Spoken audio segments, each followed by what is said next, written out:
Finance.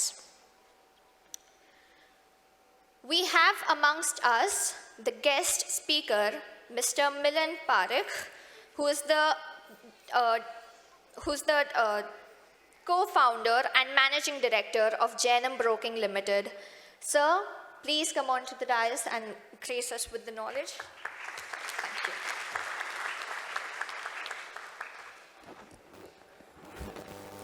Good afternoon. Lunch के बाद किसी को सुनना वो हमेशा डिफ़िकल्ट होता है और आज भी यही रहेगा। खाली मुझे समझना ये है कि कितने लोग ऐसे हैं जो बम्बई से ही है, बाहर से नहीं है, जिसका नेटिव प्लेस बम्बई या महाराष्ट्र है। ओके। कितने लोग ऐसे हैं जो गुजरात से यहाँ पे आए, अहमदाबाद, राजकोट। ओके। गुजरात वाले हमेशा साथ में ही बैठते हैं, ऐसा है? ओके। कितने लोग साउथ इंडिया से हैं?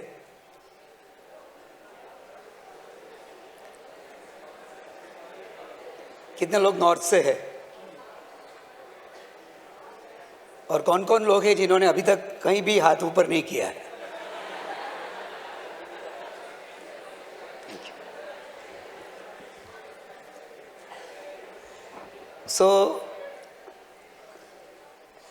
अच्छा, अभी एक और सवाल है कि यहाँ पे ऐसे कौन लोग हैं जिनका इंडिया में कोई भी ब्रोकर के यहाँ KYC अकाउंट है या जिनका खुद का अकाउंट खुल चुका है? बहुत अच्छा। महेश भी, आप भी हाथ ऊपर कर सकते हो।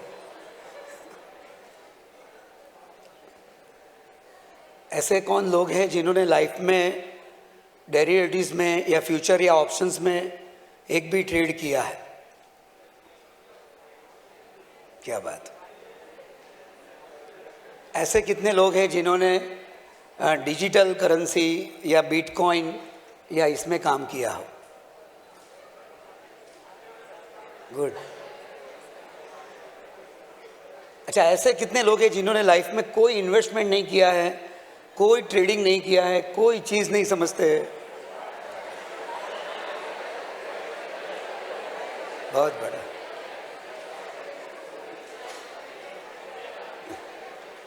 ग्रेट। सो लकीली हमारे पास सभी लोग हैं, मतलब ऑल द क्वालिटीज़ की, जो काम कर रहे, नहीं कर रहे, अलग से कर रहे, चीज़ें समझ रहे हैं।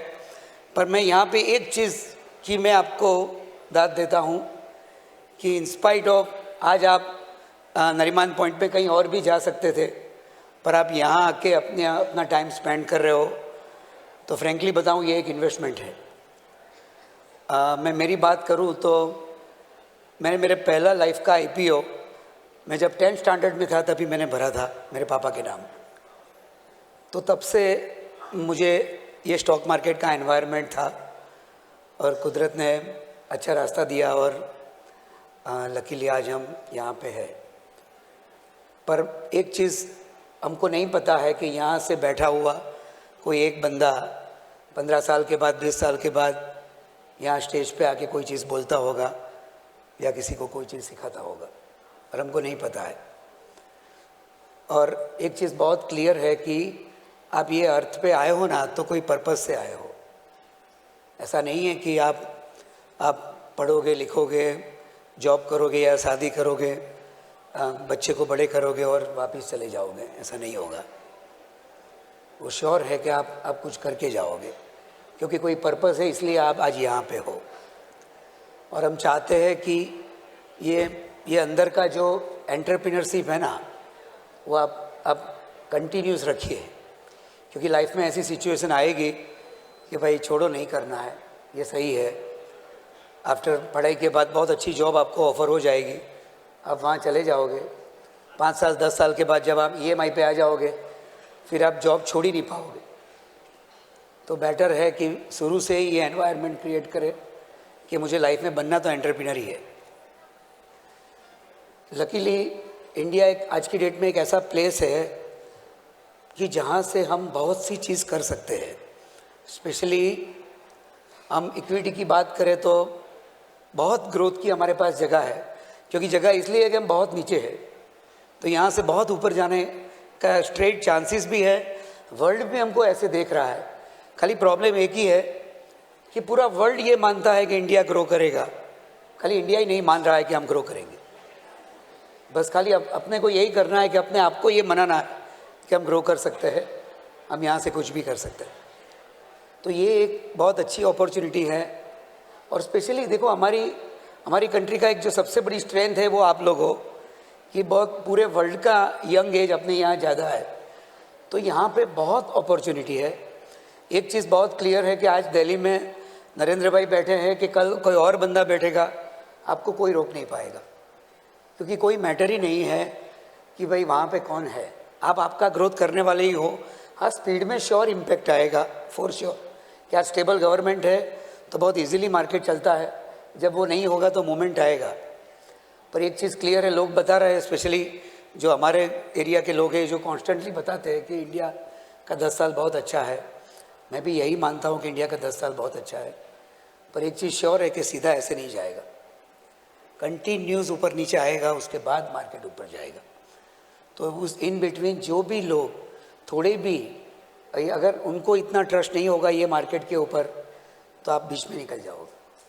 वही बंदा टिक पाएगा जिसको पूरा ट्रस्ट है कि ये मार्केट, ये एक्सचेंज, ये प्रोडक्ट मुझे पैसा देगा। एक और चीज़ मैं आपसे शेयर करना चाहता हूँ, क्योंकि बहुत यंग लोग हैं जहाँ पे, जिन्होंने बिटकॉइन या डिजिटल करेंसी में काम कर रहे हैं या F&O में डेरिवेटिव्स में काम कर रहे हैं। एक चीज़ मैं आपको बता दूँ, ये बहुत ही रिस्की है, एक्सट्रीम रिस्की है। तो पहले आप वो कोई भी काम करते हो तो पहले उनको समझिए, उसके बाद काम करें। देखो, एक चीज़ श्योर है कि ऐसा नहीं है वहाँ पैसा नहीं मिलता है, पर वो चीज़ें समझना बहुत ज़रूरी है, उसके बाद ही इसमें काम करिए। इक्विटी इन्वेस्टमेंट भी एक बहुत बहुत आर्ट है, और कोई बोलता है बहुत डिफ़िकल्ट है, कोई बोलता है बहुत सिंपल है, हमको भी नहीं पता है क्या है।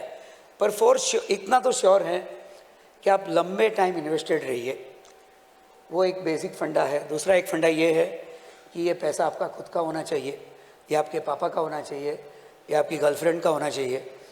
पर ऐसा नहीं हो कि ये पैसा आप कहीं से बोरो करके लाए हो, क्योंकि अगर आप ये कर रहे हो तो ये मार्केट उनके लिए नहीं है।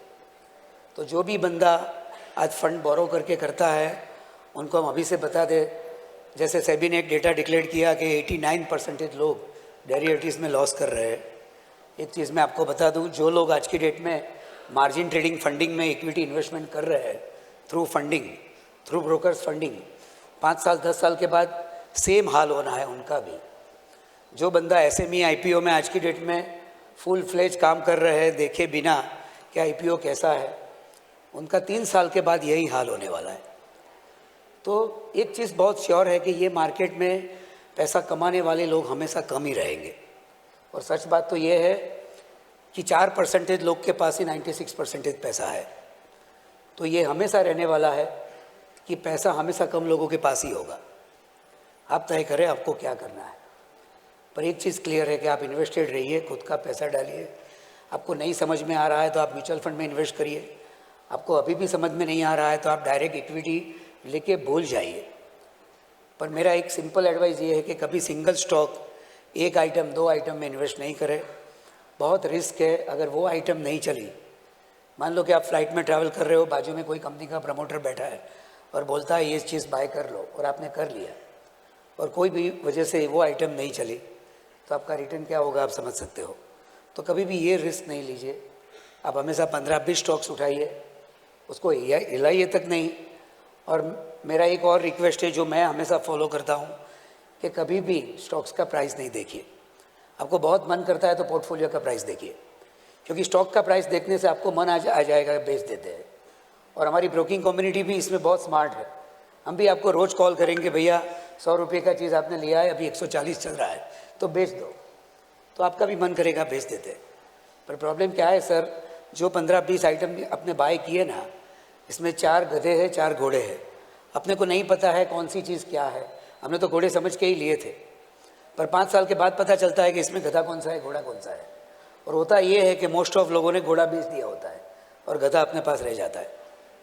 तो और यही वजह से परफॉर्मेंस नहीं आता है, रिटर्न नहीं आता है।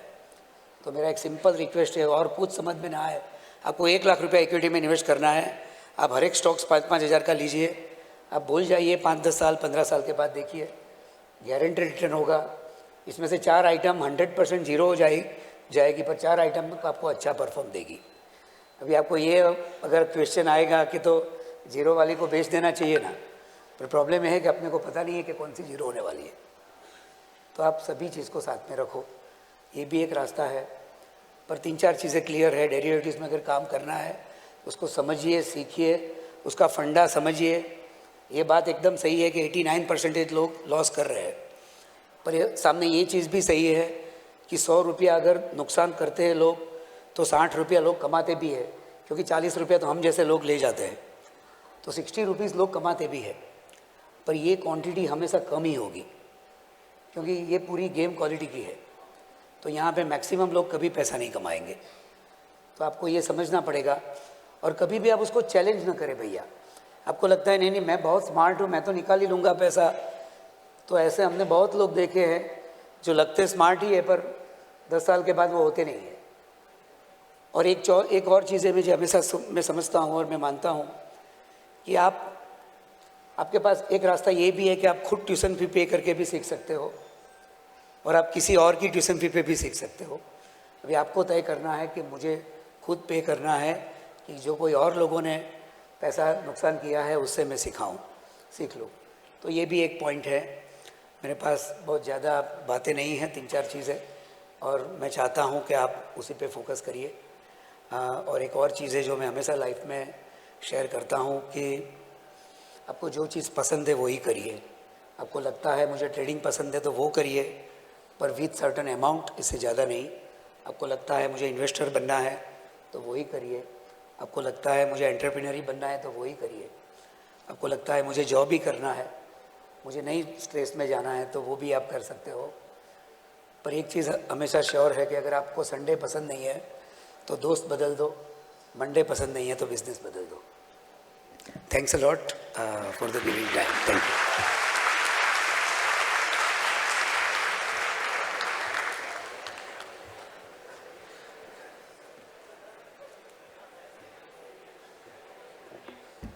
Thank you so much, sir. That was really